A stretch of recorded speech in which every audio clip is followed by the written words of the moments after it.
In what has become a famous case in psychotherapy and psychoanalysis, one patient, Anna O, was treated by one Dr. Broer in what is known as the talking curry, which was touted by Freud, although Jung had problems with this too. And the reason I bring this up is to say that perhaps one of the functions of what I'm doing right now is essentially this talking cure, a very localized form of it, as I don't really have many people I can talk to on a deep level where it doesn't seem played out. That when I talk to them, I'm not essentially just hearing my own thoughts back at me, something I've already considered before.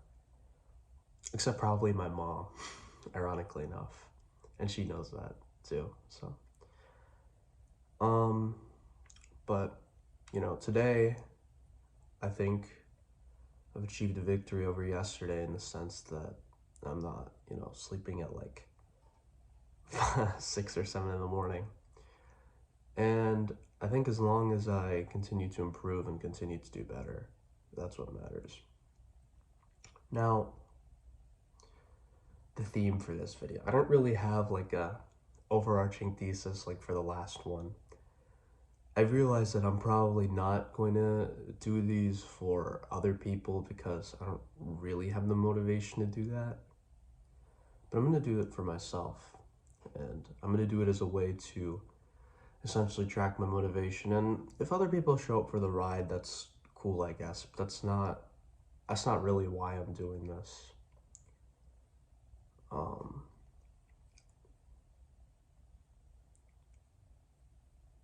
I don't have the fan on this time. I don't know if you can tell, but it's kind of interesting. When there's silence, you're definitely confronted more with the weight of your own thoughts. But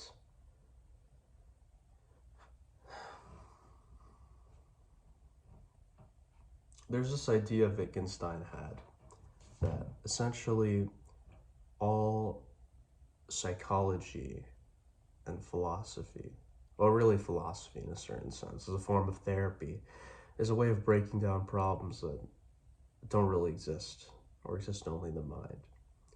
And that brings to the forefront the quote from Seneca, that we suffer more in imagination than we do in reality, which I think is definitely true. And so,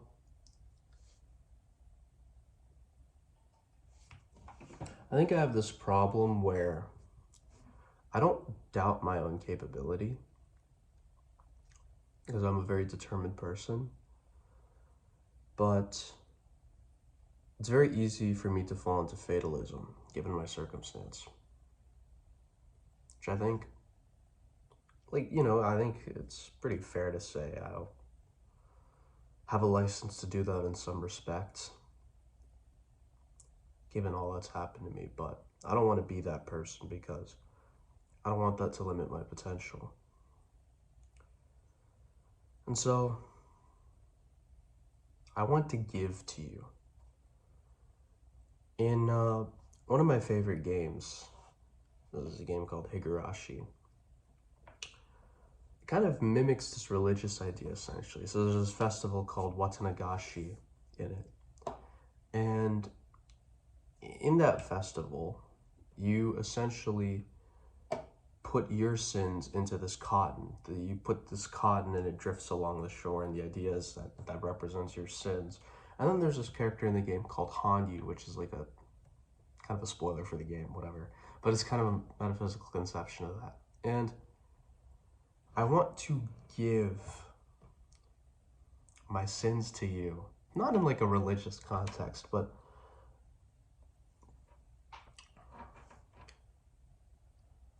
it's very kind of complicated. I think I desire this kind of like interpersonal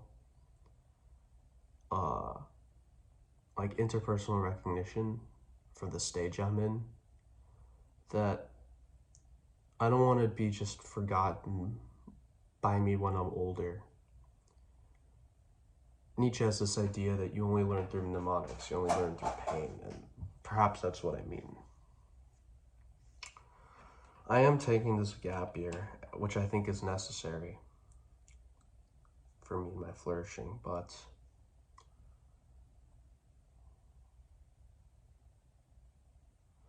there's this nagging feeling, and I don't know if it's constructed or if it's real. Honestly, I think it is constructed. That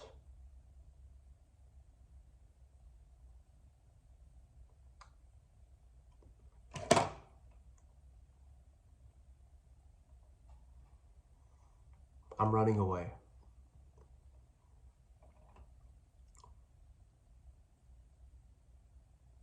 That all I've ever done is run away.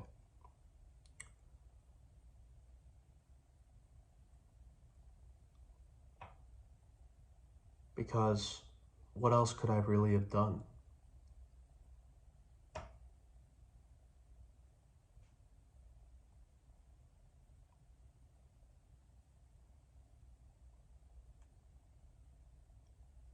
That even now, I seek to minimize the proactivity of what I do and how I engage with my life.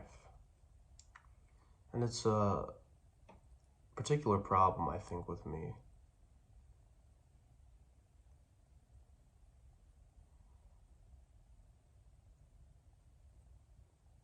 And probably why I needed some form of Christianity for so long.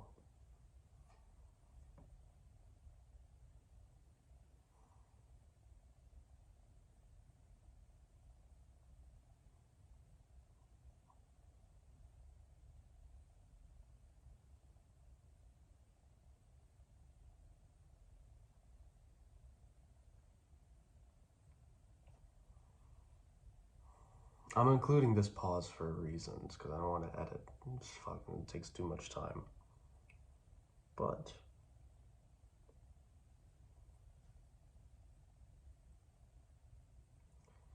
I'm going to think about another piece of fiction I kind of hold in some great esteem, Shoku Tensei. The fact that Rudius can only find discipline in his life when he loses the gains that he had at one point. There was a person in my life, I don't really want to mention him because he was a horrible human being, but he one time told me that he felt jealous because I had at least succeeded in a point in my life. You know, there's a point where I had a very good friend group. I was healthy, I was active, I was not sleeping like this, obviously. I was doing much better. And he never was active, really. He never felt popular. He never wasn't full of resentment, bitterness towards society. And, you know, there's something to be said to the fact that, like, when poor people complain that rich people have it easier, there is something to be said about the fact that a lot of times discipline comes from, like, being enraptured from earlier successes that you have. I mean, you see that in these Ivy League schools. This is very much the case. So I think there is something to be said about it perhaps being an unfair, almost expectation in some sense, to expect people to sublimate beyond their own circumstances in this regard. But what else is there to do? You know, you only have one life. And I know that no one, you know, for as much as we talk about therapy or lifting or any of these things, no one can help you if you don't want to help yourself. And I've always had the determination, and I need the discipline now. And I think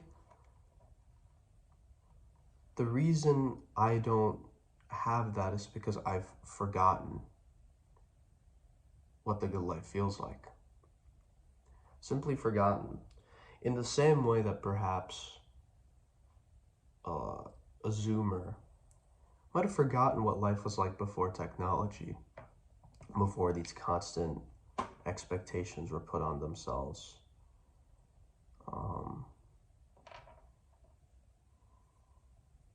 Before life was unmediated. Because there's this ironical consciousness, I think, that comes with technology because of the fact that we spend so much time consuming technology as young people that almost interacting in the real world feels like it is the simulation. That we're reenacting archetypes that we see and consume in media and social media and various other forms of technological expression. And to simply live an unmediated life is something that I think a lot of Zoomers lack. And even when they don't lack that, the way in which they take this task up of reclaiming it is essentially through trying to embody one of these archetypes, being the frat bro or being the Sigma grind set, whatever.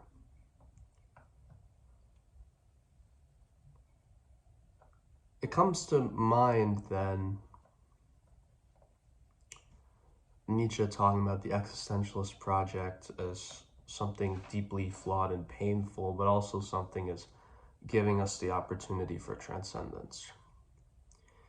And if I'm to embody that, I need to remind myself that the happy life is possible, and it's something that I reconstitute every day, that I need to reconstitute every day. And the thing with that even is I need to learn not to view that as a burden. Because inherently I do, which is very strange. I mean, you would think that, for example, right? Like, let's say you watched YouTube 5 hours and then you had to study for a test for like 6 or 7, that wouldn't be the burden. Instead of, going outside and live a normal life kind of thing. But in reality, the opposite can be the case. I think especially if you have a bad sleep schedule, or your engagement with your life just feels so mediated, like I was saying earlier. In modernity, we've deconstructed things to the level where one almost wonders if it's possible to engage with these archetypes or with these cultural myths and things that the ancients would have desired as part of their, to be a warrior or something, for example. One almost wonders if it's possible for us to embody those same things authentically, or if those things themselves have been a LARP.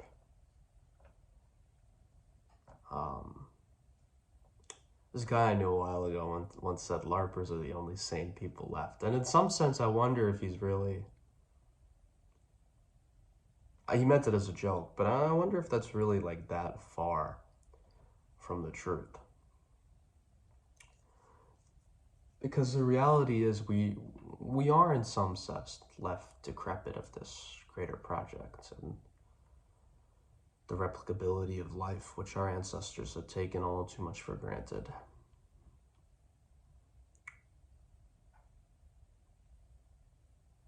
So, I want to be solution-oriented, of course, not problem-oriented. And so I'm trying to think, how do I get to view myself and view the experience of life as not a burden? How do I get rid of this accumulated unconscious psychological baggage that I have been dealt with throughout much of my life?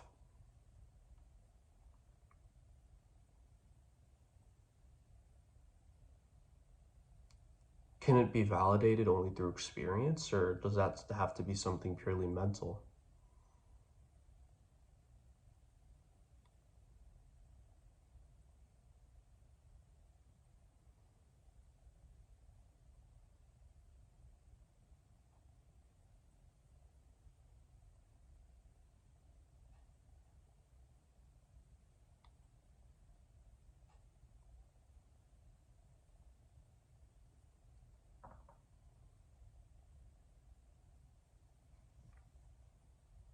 That was just me being, whatever. Um,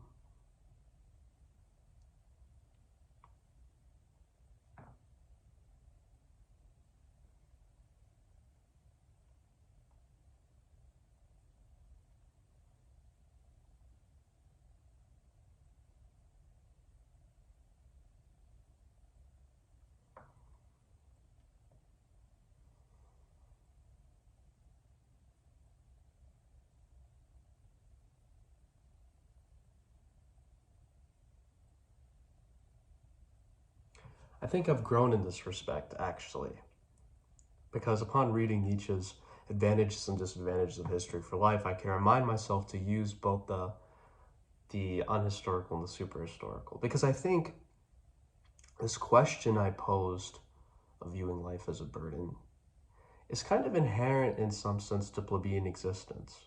I don't mean to call myself a plebeian. Of course, I think of myself as an aristocrat of the soul, but um, also plebeian in the sense that, at least currently, presently, the existence I embody is in light. But I can shift that. I can destroy and create new worlds, as Nietzsche says, through art, showing me the possibility.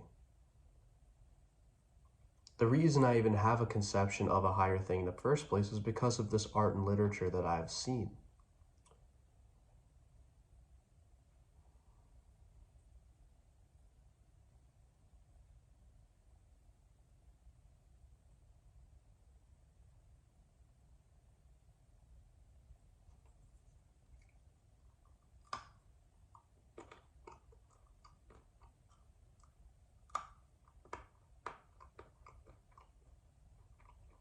Where instead of looking at activity as burdensome, I can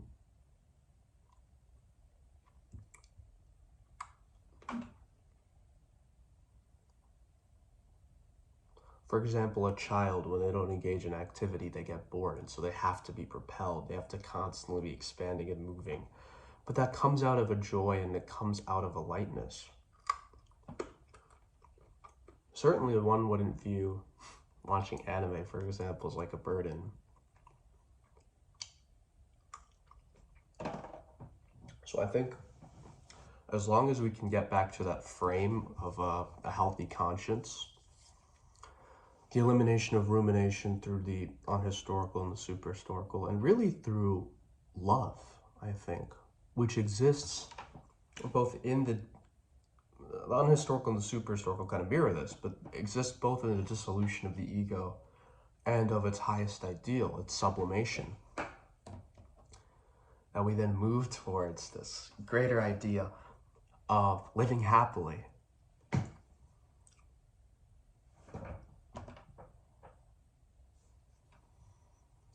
It seems every so often we have to take out the psychological garbage, so to speak. So yeah. I mean, that's all I have for now, at least. いかがでしょう、皆さん。